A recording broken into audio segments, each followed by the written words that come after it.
বাড়ির নাম রাধারমন, গ্রাম আপার বেনিয়াশোল, post office Adra, জেলা পুরুলিয়া থেকে লিখছেন, বন্ধু, তোমার এ পক্ষের বিষয় সম্বন্ধে সহজভাবে বলতে গেলে ভালোবাসা হলো মানুষের একে অপরের প্রতি শ্রদ্ধা, বিশ্বাস এবং নিঃস্বার্থ টান।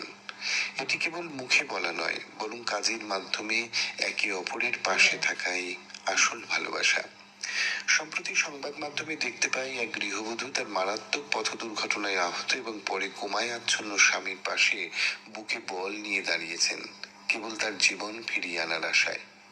সেই কোমায় আচ্ছন্ন স্বামীর চেতনা ফিরিয়ে আনার জন্য প্রতিদিন হাসপাতালে আসেন তিনি, নারী সুলভ সুসজ্জিত হয়ে, নিছকই সমাজকে তোয়াক্কা না করে। গত 5 মাস ধরে কোমায় আচ্ছন্ন স্বামীর হাতের আঙুল দিয়ে, এই তো সেদিন, দিন কয়েক আগে, তাদের বিবাহ বার্ষিকীর দিনে গৃহবধূটি কপালে সিঁথিতে সিঁদুর নিয়ে নিচ্ছেন। বাড়িতে তাদের ছোট্ট শিশুটি প্রতিদিন এই আশায় থাকে যে মা হয়তো একদিন তার বাবাকে হাসপাতাল থেকে বাড়ি ফিরিয়ে নিয়ে আসবে। এটা নিশ্চিতভাবে ভালোবাসা ছাড়া আর কিছুই হতে পারে না পত্রপাঠ। একই ভালোবাসা কয় পত্রপাঠ।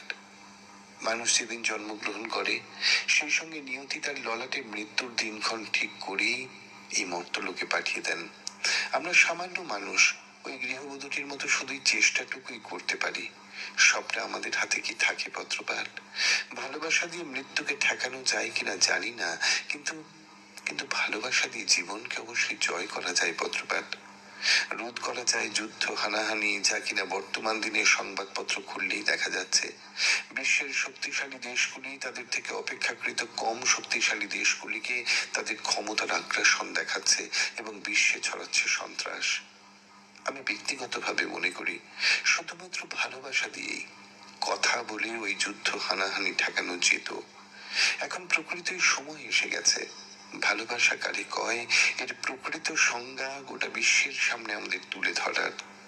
না হলে কিন্তু আগামী প্রজন্মের কাছে আমরা বড়রা ভালোবাসা নামক শব্দটি উত্তরসূরিকে উত্তরাধিকার সূত্রে দিয়ে যেতে পারবো না। এ কথা হলফ করে বলতেই পারি। নমস্কারান্তে সুরজিৎ মোহন্ত লিখেছিলেন, বাড়ির নাম রাধারমন, গ্রাম আপার বেনিয়াশোল, PS আদ্রা, জেলা পুরুলিয়া থেকে।